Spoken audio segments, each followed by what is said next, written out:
Popeye. Japan अनेक द्वीपों का देश है।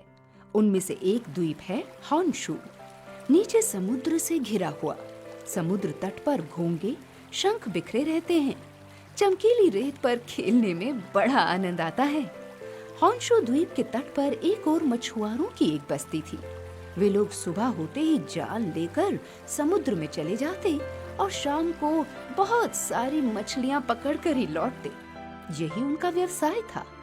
मछुआरों की बस्ती के पास ही एक छोटी सी पहाड़ी थी। पहाड़ी पर एक किसान निकितो रहता था। उसका व्यवसाय था खेती।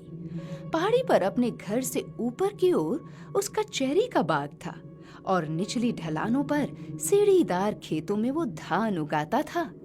पहाड़ी पर से उसे मछुआरों की बस्ती और उसके सामने का नीला सागर दिखाई पड़ता था। एक दिन की बात है, चेरी पकने लगी थी। निकितो ने सोचा, आज भोर होते ही मैं चेरी तोड़ने चला जाऊंगा। सुबह उठकर समुद्र के ऊपर उगता सूरज देखना उसकी आदत थी।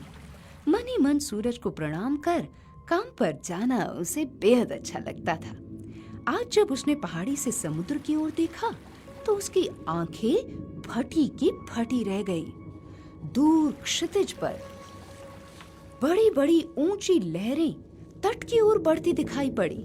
नीचे तट पर बसी मछुआरों की बस्ती में किसी को भी इस बात की खबर ना थी।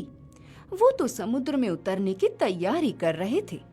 निकितो जानता था कि ये सुनामी की लहरें हैं।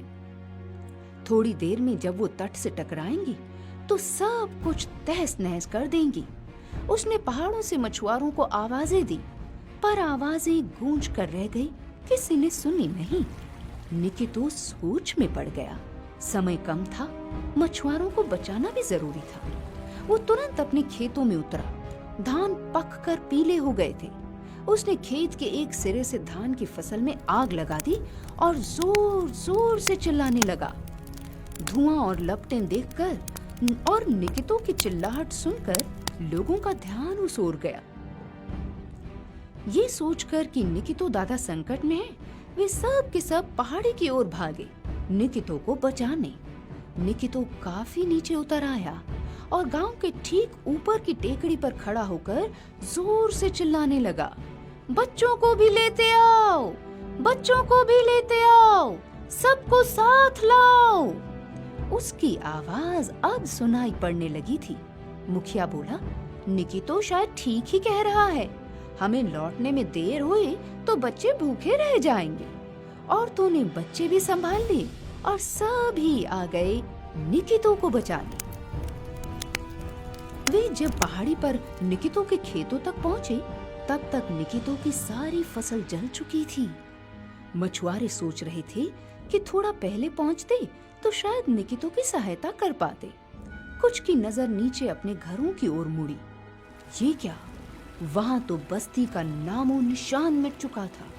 सुनामी की विशाल लहरें सब कुछ बहा कर ले जा रही थी और अब भी पहाड़ी से टकरा रही थी। अब मछुआरों की समझ में आया कि निकितो ने अपनी फसल क्यों जलाई और क्यों उन्हें कहा कि बच्चों को भी साथ ले आओ। अगर निकितो ये ना करते तो कोई भी जीवित न बचता। सबको पता था कि सुनामी से लड़ने की शक्ति किसी में नहीं होती। गांव के मुखिया ने निकितो के पैर पकड़ लिए। कहा, दादा, आपने अपनी खेती जलाकर हमें बचा लिया। इतना बड़ा उपकार किया हम सब पर। हम सदा आपके आभारी रहेंगे। निकितो ने कहा, मेरे बच्चों, खेती का क्या है? तुम सब बच गए। खेती तो मैं फिर उगा लूंगा, पर तुम लोग ना रहते तो मैं अकेला कैसे रहता? गांव वालों ने मिलकर निकितो के खेतों में फिर से बुआई की। कुछ महीनों बाद जब खेतों में हरियाली आ गई, तब वे सब बहुत खुश हुए। अब निकितो नहीं रहे, पर मछुआरों की बस्ती में निकितो की बड़ी मूर्ति बनाई गई है। मूर्ति के नीचे लिखा गया है, निकितो दादा, जिन्होंने हमें सुनामी से बचाया।